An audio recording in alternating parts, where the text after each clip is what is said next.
Sreevalsam silks Pandalam.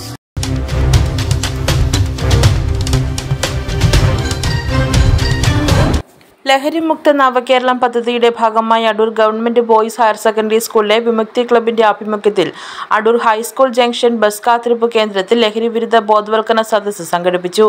Deputy speaker Chittayam Gopakumar ഉദ്ഘാടനം ചെയ്തു. SMC chairman K Hariprasad അധ്യക്ഷത വഹിച്ചു.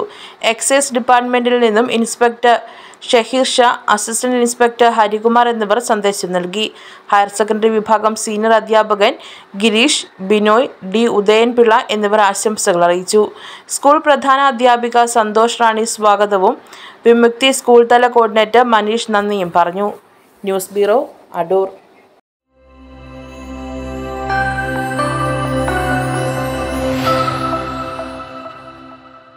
ലൈഫ് ലൈൻ ഹാർട്ട് ഇൻസ്റ്റിറ്റ്യൂട്ട്, നാടിന് നല്ല ഹൃദയം.